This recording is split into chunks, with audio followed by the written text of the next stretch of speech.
तो इससे हम जीवन में अनेक प्रकार के बदलाव आए।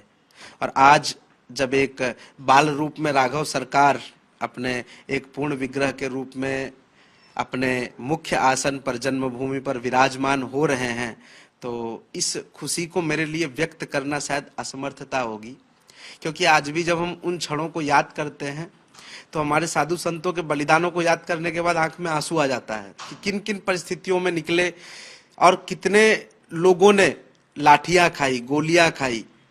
जो सरकारें आज एक आमंत्रण को, मतलब कुछ विपक्ष के ऐसे नेता हैं जो ये कहते हैं कि हमको आमंत्रित नहीं किया गया राम जन्मभूमि के लिए, तो मैं उनको कहना चाहता हूं कि आप अपने पुरखों से, अपने पूर्वजों से जरा पूछिएगा कि यही कार सेवक थे जब मंदिर बनाने के लिए जा रहे थे तो आपके पूर्वजों की सरकार थी और आपने क्या किया था उनके साथ।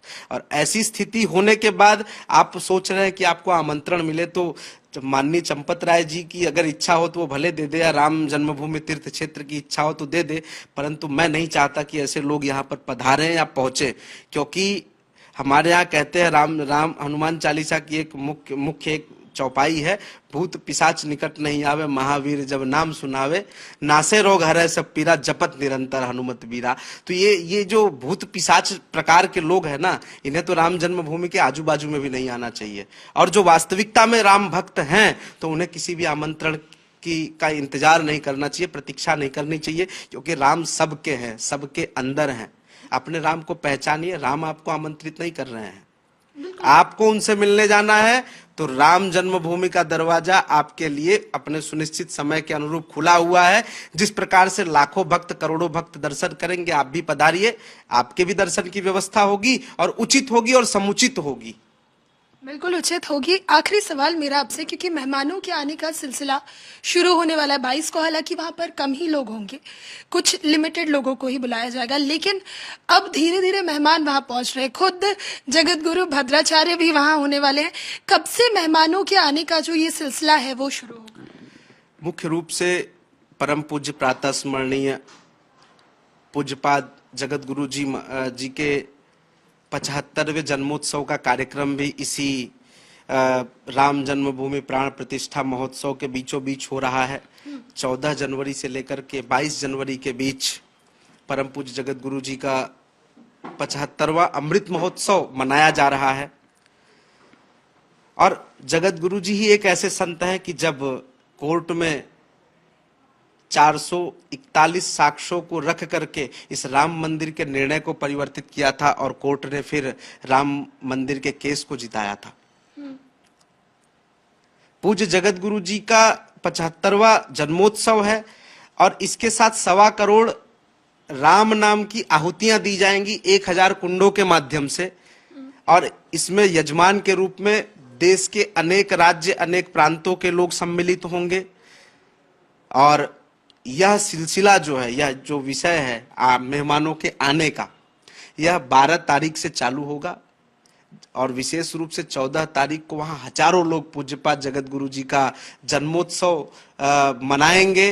और इसके बाद फिर यह सभी महानुभावों के आने की परंपराएं चालू होंगी। पूज्यपाद बागेश्वर जी महाराज हैं, हमारे अन्य संतगण हैं, जितने भी अखाड़े के संत हैं, समाज अलग अलग जो दर्शन के महंत हैं, संप्रदाय को मानने वाले हैं, वह सभी वहां पहुंच रहे हैं।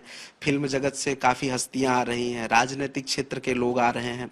तो अब यह तो सुनिश्चित कर पाना हम सबके लिए असंभव सा हो रहा है कितने मेहमान आएंगे, परंतु आज पूरा भारत राममय हो चुका है और गली गली में यही गीत बज रहे हैं कि राम आ रहे हैं, राम आएंगे आएंगे राम आएंगे। आज ऐसा उत्सव होने जा रहा है कि पूरे देश में दिवाली से भी बड़ा उत्सव होगा और ये दूसरी दिवाली होगी। और मुझे तो लगता है कि आने वाले वर्ष से अब 22 जनवरी को सार्वजनिक रूप से एक नई दिवाली का रूप दिया जाएगा और हम सब पूरे आनंद के साथ इसे मनाएंगे। तो मेहमान 14 जनवरी से चालू होंगे, 12 जनवरी से चालू होंगे। जो 22 जनवरी तक रहेंगे। 21 तारीख को अयोध्या में मेहमानों की एंट्रियां दोपहर के बाद से बंद कर दी जाएंगी, क्योंकि वहां की जो व्यवस्थाएं हैं उसको सुचारू रूप से संपन्न कराने के लिए भारत के अलग अलग राज्यों से, विश्व के अनेक अनेक कोनों से लोग, अनेक प्रकार के लोग आ रहे हैं। सब अपने अपने क्षेत्र के महारथी हैं, तो उनके सुरक्षा के दृष्टिकोण से सरकार ने कुछ नीति नियम बनाए हैं, उन सब का पालन होगा। तो विशेष रूप से तो अनेक अनेक लोग आएंगे और सब 12 तारीख से अयोध्या को भरना चालू करेंगे अपने मर्यादा पुरुषोत्तम, राष्ट्र के प्राण परमाराध्य रामलला सरकार जी का दर्शन करने के लिए। तो उसका आनंद हम सब भी लेंगे।